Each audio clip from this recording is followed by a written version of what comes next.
모임. 주말이니까 라면. 차를 마실까 하는데 갑자기 향 냄새가 맡고 싶어가지고, 제가 향을 좋아하거든요. 향을 좀 필까 합니다.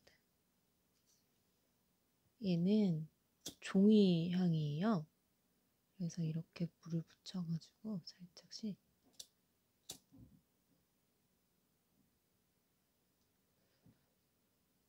처음엔 이거 어떻게 태우는지 몰라가지고 다 태웠어. 근데 이렇게 살짝 태워서 두면 알아서 이렇게 향이 나요.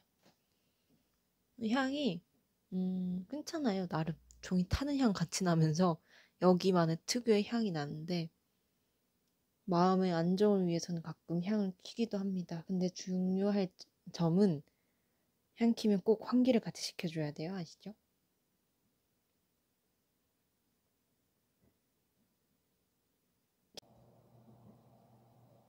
차도 마시고 싶어서 내렸어요. 얘는 허브차.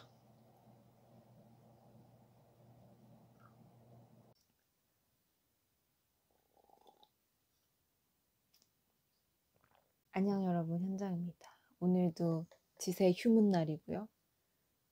오늘 어제 퇴근하면서 친구들이 그 김현정 아카이브 전시를 보러 와가지고 고마워서 맥주 한잔하고 12시까지 영화 보고 놀다가 뭘 먹을까 하다가, 주말에는 밥 차려 먹기도 귀찮잖아요. 제가 잘 차려 먹는 편이긴 하나. 그래서 오랜만에 라면을 좀 먹어볼까 하고, 라면이 없어가지고 저희 집에 라면을 안 두거든요. 라면을 사러 나갔는데 날씨가 너무 좋은 거예요 또. 그래서 라면을 사가지고 가는 길에 날씨가 너무 좋으니 오늘도 걸어야겠군 이라는 생각이 들어서 라면 다 먹고, 또 이 상태로 머리도 막 부시시한 빗질만한 상태로 봄을 즐기다 왔습니다. 한 1시간 정도 걸은 것 같고요. 1시간 걸었는데 별로 힘들지 않아요. 이게 봄빨이에요. 봄빨. 정말 봄에는 걸어도 별로 힘든지 모르겠어요. 아무튼 그렇게 쉬다가 돌아왔어요. 집에 돌아왔는데 저희 관악산 쪽이거든요, 집이. 저희 관음사라고 절이 있는데 갑자기 절 생각이 나는 거예요. 절 생각과 함께 향 냄새를 맡고 싶다. 완전 너무 의식의 흐름인 거지, 그냥. 그렇게 갔는데 지금 절도 못 가지 않나요? 코로나 때문에. 아무튼 좀 멀기도 하고 그래서 집에 있는 거 향 좀 킬까 했는데 저 향이 다 써가지고 다 지세에 있고 집에 없거든요. 근데 제가 오키나와에서 사온 종이향이 있는 거예요. 종이향이 너무 신선해, 새로워가지고 오랜만에 이렇게 했는데 좋네요. 약간 안정되는 기분. 그래서 차 한잔 하면서 또 유튜브 영상을 켰습니다. 유튜브를 킨 이유는 그 지세에 수많은 고민들이 있어요. 그러니까 저번에 제가 감정을 다루는 법 올렸는데 굉장히 공감이 많이 된다는 이야기를 많이 해주셔가지고, 이거에 대해서 계속 이야기 나눠볼까? 그럼 무슨 고민을 또 이야기 나눠보지? 라고 찾다가 이미 지세에 수많은 고민이 많아가지고 여기에 하나를 선택하면 되겠다. 어떤 고민을 선택할까 하다가 인스타 계정에 제가 투표를 했는데 진짜 반반이 나왔어요. 반반이 나와가지고 어떤 걸 하지? 하다가 그걸 먼저 골랐어요. 나는 아직 너무 어리고 부족한데 다른 사람들이 기대를 너무 많이 하는 거지. 그래서 무기력하다라는 고민을 한번 이야기를 해보면 좋겠다. 근데 그거가 생각보다 득표수가 많아가지고 우리 선생님들 이렇게 일 잘하는 사람들이 많단 말이야. 그런 생각을 했어요. 그러니까 뭐랄까? 사람들이 기대를 하는 거잖아. 난 어린데 내 나이를 떠나서 내 능력치를 떠나서 자꾸 기대를 하잖아요. 그거는 잘했기 때문에 그 기대를 하는 거거든요. 그래서 대단하신 분들이 많구나 그런 생각도 했어요. 근데 저도 너무 많은 기대를 갖고 기대를 당하면서 살아가지고 거기서 벗어나는 게 너무너무 오래 걸렸어요. 오래 걸렸고 거기에 빠져 있는지도 몰랐어요. 아무튼 다른 사람이 너무 나에게 기대를 많이 할 때, 제가 스타트업 다녔거든요. 교육회사 스타트업을 다녔는데 스타트업 다닐 때 최고조였어요. 그게 그러니까 스타트업이 원래 그런 것 같아요. 내 능력이 100인데 120을 보여줘야 되는 거예요. 그렇게 해야 회사가 성장하고 내가 성장하니까. 기반이 없으니까 보고 배울 사람이 없는 거예요. 그래서 좋은 상사가 있는 것도 아니고 제가 바로 위에 상사가 없었거든요. 사장님이랑 저희를 가르치는 선생님 정도가 있었지 일을 정확하게 가르쳐 주시는 분이 없었어요. 그래서 거기에 대한 어려움이 너무너무 많았어요. 그래서 이거 너무 공감해요. 그러니까 나는 100인데 자꾸 120을 바라고 120을 해야 되는 환경이 있었던 거죠. 그래서 너무 공감이 되는 글이었고 저도 늘 언제나 그 기대를 되게 안고 살았는데 사람들의 기대를 근데 중요한 거 아까도 이야기했지만 기대를 하게끔 잘했어 분명히 그렇지 않나요? 생각해보면 내가 저 사람이 기대할 만큼 뭔가 미션이 주어졌을 때나 문제가 주어졌을 때 계속 해결하는 사람이었을 거예요. 저는 그랬어요. 그래서 다른 사람들이 기대를 할 만큼 만들었던 거지. 쟨 역시 잘하니까. 잘할 거니까. 그랬어요, 저는. 약간 자랑처럼 됐나? 근데 그게 자랑이 아니라 훈련을 시킨 거죠, 제가 스스로. 그게 언제적부터 훈련을 했냐면, 어떤 훈련이냐면, 문제를 발견하고 해결하는 것을 대학생 때부터 엄청난 훈련을 시켰는데, 그게 어디서 폐해가 왔냐면, 저희 때 완전 자기계발 시대였다고 말을 했었나? 자기계발 시대였거든요. 그래서 김미경 강사와 같은 분들, 동기부여 강사들이 막 나와서 좋아하는 거 찾으세요, 뭐 하세요, 막 그런 걸 강요하는 시대였어요. 그래서 아, 참고 하다 보면 내 능력을 키우고 막 이번에도 해냈어. 해내는 거야. 그런 그 과정을 거치면 성장하는 줄 알았어요. 성장. 실제로 성장하긴 했어. 문제를 발견하고 해결했는데 어떻게 성장 안 하겠어요. 성장을 하긴 했는데 거기에서 놓쳤던 제가 너무 많았던 거죠. 너무너무 많아서 나중에는 곪기 시작했어요. 그게 대학생 때부터인데 저희들은 대외 활동이 굉장히 막 이슈가 됐던 스펙이 대외 활동이 되던 그런 시대여가지고 미친 듯이 대외 활동을 하면서 막 엄청 그 자기계발서에 나올 법한 청년처럼 살았어. 대학생처럼. 엄청. 그래서 모든 친구들이 저를 봤을 때, 아, 남자 되게 열심히 사는구나.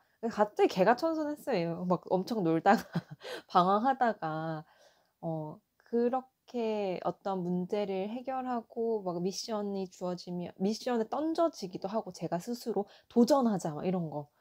그렇게 하면서, 어, 많이 그런 낯선 환경에 던져졌던 것 같아요. 그리고 스피치 대회 이런 거 되게 많이 나갔었어요. 나의 고난과 역경을 막 이야기하면서 여러분도 할 수 있다. 이런 얘기 했었어요, 저도.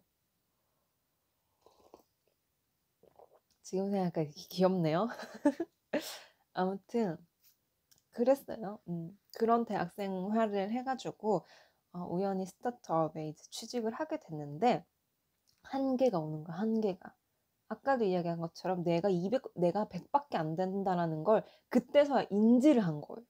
예전에는 내가 어리고 부족하다라는 걸 고민 하신 분처럼 몰랐어. 어리고 부족하다고 생각 안 하고 그 동기부여의 쉼치에 있었던 거예요. 그래서 나는 할 수 있는 사람이고 막 못하는 건 없고 인간에게 한계는 없고 거기에 쉼치를 하고 있었는데 이제 능력적으로 바닥이 나는 게 보이기 시작하는 거예요. 그러면서 너무 막 정신적으로 흔들리기 시작하는 거예요. 그래서 나는 100밖에 안 되는 사람이었잖아. 근데 저 사람들의 눈이 너무 무서운 거예요. 이제는 뭔가를 해야 될 것 같고.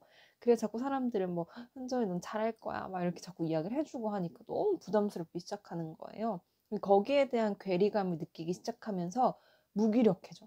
무기력해져. 왜냐하면 못할 것 같고 갑자기 겁이라는 게 생겼던 거죠. 가서 생각해보니까 겁이 생긴 거예요. 나이가 드는 건지. 원래 어렸을 때는 막 겁 없이 하잖아요. 지금 생각해보면 대단한 일들 많이 했던 것 같아요. 어렸을 때부터. 그래서 기준치가 저한테도 높아졌었어요. 저에 대한 기준치가 너무 높아졌고, 그러면서 저도 살았던 것 같아요. 근데 그게 바닥이 나기 시작하니까, 퇴사 무렵에 이제 막 정신적으로 너무 힘들고, 몸도 너무 힘들고, 막 화병이 나가지고요. 막 진짜 얼굴이 계속 가만히 있는데도 시뻘개지고 막 심장박동이 빨라지고 막 너무 힘들어졌는데 이제 이걸 상담을 하잖아요. 여러 사람들한테. 근데 그때 저를 정말 가장 힘들게 만들었던 게 뭐였냐면 괜찮아, 넌 또 이겨낼 거잖아. 였어. 그 말이 너무 죽기보다 듣기 싫었어. 그 말이 너무너무 듣기 싫었어. 나는 힘들다고 얘기하는데 상대방은 괜찮아, 넌 이겨낼 거잖아. 괜찮아, 넌 그러고도 또 잘했던 애니까 잘할 거야. 그 기대감이 너무 싫은 거예요. 너무 스트레스를 받는 거예요, 그거에. 왜냐면 나는 힘들다고 얘기하는데 왜 또 잘하겠다고 얘기를 해? 이렇게 생각이 드는 거예요. 지금도 그 마음은 여전해요. 근데 그 사람의 잘못이라기보다는 그분들도 저를 위로하는 방법이었던 거죠, 그게. 왜냐면 진짜 그렇게 늘 찡찡거리면서 해왔거든. 저 아직도 찡찡거리잖아요. 무슨 일 좀 힘들어요. 이러면서 또 하거든. 그게 문제인 거야. 찡찡거리면서 하는 사람이었던 거야, 늘. 그러니까 그분들한테도 찡찡거려도 이번에 또 이겨내겠지, 선정이는. 이겨낼 거야. 잘 이겨낼 거야. 그랬던 것 같아요.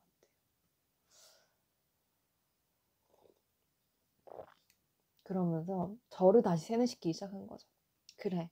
이건 3년차, 모두가 겪는 직장인 3년차의 슬럼프일 거야. 나는 이겨낼 수 있어. 그러면서 저한테 뭐 힘을 줬던 방식들이 있을 거잖아요.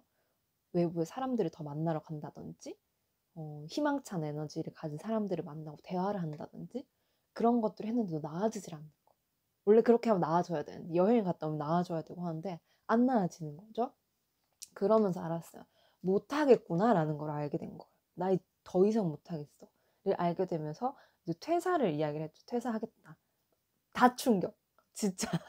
왜냐면 제가 처음에는 회사에 되게 잘 적응을 못하다가 나중에는 엄청 빠져가지고 되게 좋아했었거든요, 그 일을.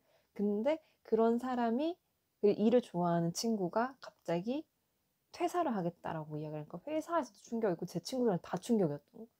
왜? 왜 퇴사를 하는 거야? 라고 하는 친구들도 있었고, 네가 진짜 그렇게까지 힘든 줄 몰랐다라고 이야기하는 친구도 있었고, 또 몇몇 친구들은 그래 고생했다라고 얘기했던 친구들도 있었어요.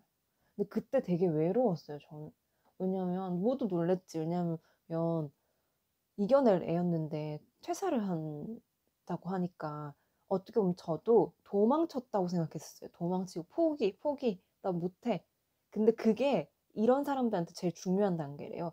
나 못하겠어요라고 인정하는 거.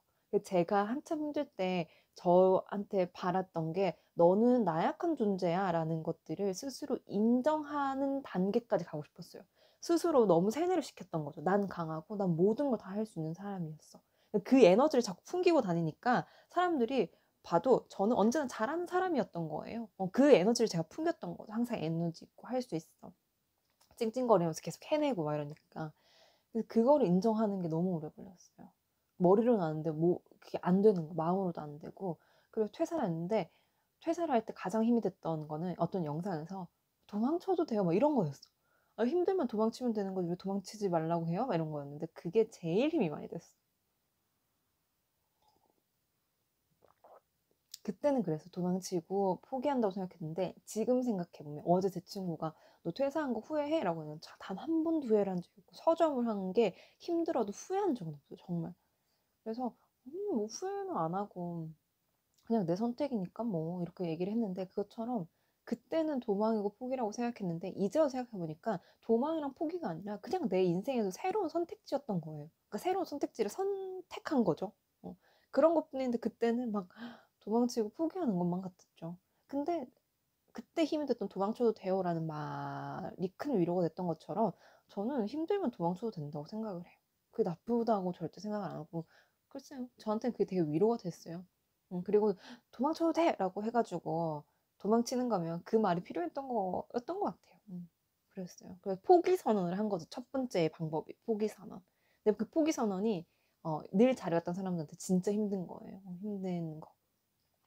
그래서 포기 선언을 한번 해보시면 어떨까 싶기도 하고. 근데 참 안타까웠던 게 제가 그렇게 삶을 살다 보니까 제 스스로에 대한 기대치가 높아졌다고 하잖아요. 그러니까 행복의 기준도 너무 까다로워졌어요. 이거는 제가 처음에 자주 오시는 단골 세사님이랑도 이야기를 했는데 늘 미션을 주고 해결하는 삶을 살고 늘 잘하는 사람이었다 보니까 저에 대한 기대치가 너무 높아져서 스스로도. 그러니까 남들도 아니고 이제는 스스로도 높아진 거예요. 그래서 어떠한 미션이 주어지고서 해결했을 때 그게 이제 대단해 보이지 않는 거 스스로. 조그만한 거 있잖아요. 조그마한 거라도 막 내가 요리를 하나 했어. 그러면은 너무 잘했다 이렇게 칭찬해 줘야 되는데 그걸 다 생략한 거야, 그 과정. 그래서 늘 나는 이것쯤이야 뭐 나도 이것쯤이야 뭐 그냥 일 프로젝트 큰 거 하나 했네. 이거 했네 이거 했네지 저 스스로 잘했어라는 그 과정을 생략하고 넘어가다 보니까 그냥 늘 하던 거 하는 사람인 거예요. 그래서 행복의 척도가 행복의 기준이 너무 까다로워져가지고 소소한 행복들을 행복감이죠. 소소한 행복이라기보다는 행복감을 스스로 잘 못 느끼는 사람이 된 거예요. 그게 문제점이 뭐냐면 재미가 없어요. 행복감을 못 느끼니까 재미가 없는 거죠.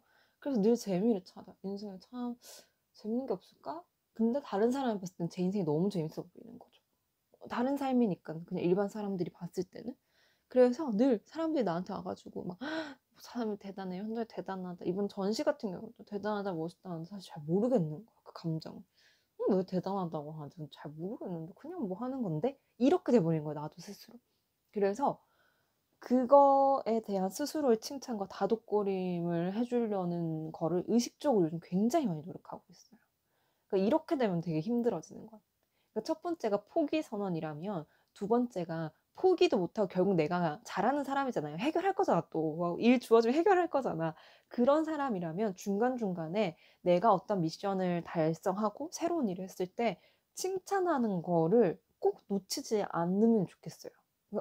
너무 잘했어. 와, 멋지지? 막 이렇게 스스로 막 이렇게 자부심에 자존감을 계속 세워줘야 되는 것 같아. 그 과정이 꼭 있어야 되는 것 같아. 그래야 무기력해지지 않는 것 같아요. 저는 그걸 너무 뒤늦게 깨달았어요. 내 스스로에 대한 칭찬을 못하고 갔던 거.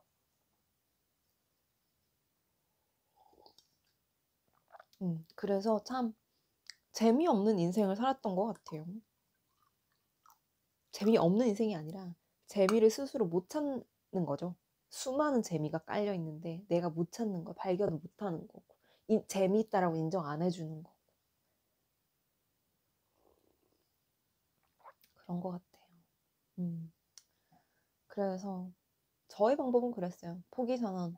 두 번째는 어차피 또 해낼 거라면, 포기 못하고 또 할 거라면 중간중간에 스스로 잘했다라는 칭찬들을 하면서 무기력을 방지하는 것 되게 중요한 것 같아요. 아니면 너무 기대치가 높아져서 뭘 해도 아무리 큰 거라도 만족을 못해 사람이. 진짜 그 만족감을 빨리빨리 많이 느끼는 게 중요한 것 같아요. 근데 그 나는 왜 무기력을 되풀이하는가라는 책이 있거든요. 그 책에 보면은 다른 사람들의 기준치에 맞춰서 하다 보니까 무기력해지는 삶에 대한 이야기가 나와요. 심리학자의 이야기인데 그거 읽어보시면 도움 되게 많이 돼요. 내가 나도 모르게 남의 시선에 맞춰서 어떤 행동을 하고 있구나 라는 것들을 좀 발견할 수 있거든요. 그거 책 되게 도움 많이 됐고 두 번째는 좀 어려운 책인데 피로사회라는 책이 있어요. 그게 긍정을 하면서 스스로 긍정 착취를 하는 거예요. 아까 이야기했던 것처럼 난 할 수 있어. 쟤도 하는데 내가 못하겠어? 나 모든 걸 할 수 있어. 인간은 한계가 없어. 그런 것에 대한 이야기가 피로사회에 나와요. 제가 그 책을 읽고 퇴사를 했거든요. 분더킨트 전시회도 있는데 전시장에도 지금 큐레이팅을 해놨는데 그게 긍정의 착취라고 해서 긍정, 무한 긍정이 나를 얼마나 갉아먹는지에 대한 이야기가 나오는 거죠. 거기를 보면 그 책을 보면 진짜 저를 직시했어요. 직시. 저 그렇게 살았어요. 정말. 아무튼 그 두 책 되게 도움이 많이 됐어서 읽어보시면 좋을 것 같아요. 그리고 저한테 큰 힘이 됐던 게 뭐냐면 제가 힘든 거 알아주는 누군가였어요. 한 명이라도. 아까 제가 힘들다고 그렇게 얘기했는데 아무도 안 믿어준다고 그랬잖아요. 그게 너무 서운도 그렇고 답답한 거예요. 나 진짜 힘들어를 외치고 있는데 아무도 힘들다고 생각을 안 하는 거야. 나 진짜 힘든데. 근데 중요한 건 제가 힘들다고도 막 울면서 와 힘들어 이렇게 안 했을 거야. 웃으면서 아 너무 힘들어 이렇게 했을 거야. 장난처럼. 근데 진짜 힘든 거를 알아주는 친구가 딱 한 명 있었어요. 그래서 그 친구한테는 엄청 속 시원하게 내가 정말 어디가 아프고 어떻게 힘들고를 다 이야기했고 그거를 엄청 진지하게 이 사람 진짜 힘들구나라는 걸로 받아주는 친구가 있어서 그 친구한테 솔직하게 이야기를 많이 했던 것 같고 그게 안 되면 심리 상담을 받는 것도 추천을 합니다. 오히려 심리 상담 선생님은 저의 예전은 모르기 때문에 진짜 저 사람 힘들구나를 알아줬던 분인 것 같아요. 저도 한참 그 힘들 때 심리 상담을 받았거든요. 음, 그랬었어요. 그런 친구 한 명 있는 거. 거가 중요해요. 공감을 해줄 수 있는 거. 왜냐면 내가 힘을 내야겠다라는 순간에 아까와 같이 현정 넌 할 수 있어 라는 친구들을 만나면 에너지가 넘치는데 그게 아니라 너 진짜 힘들구나 를 원할 때 내 몸이나 마음이 원할 때는 그런 사람들을 찾아가는 것도 맞는 것 같아요. 근데 그래서 약간 지세를 연 이유도 있어요. 저는 사람들이 오고 가면서 그냥 자기 힘드는 것들을 하나씩 던져놓고 가는 것만 해도 엄청 큰 힘이 되거든요. 그런 공간을 만들고 싶었던 거죠. 그 친구가 없다면 지세에 놀러 오세요. 다 공감하고 들어주는 사람, 동네 사람들이 있어요. 동네에 사장 크루들이 있어가지고 다 들어줄 거예요. 아무튼 그렇다는 거 전달을 해드리고 싶었어요. 참 힘들다, 그죠? 근데 이렇게 나라는 사람이 어떻게 형성되는지를 깨달아가는 과정인 것 같아요. 저는 인간은 무조건 계속해서 변하는 존재라고 생각하거든요. 늘 이야기를 하지만 10대의 저와 20대 초반의 저와 지금의 저는 너무 달라요. 너무 다르고 돌아갈래 하면 돌아가고 싶지 않아. 너무 힘들어가지고 지금이 계속 언제나 늘 지금이 좋고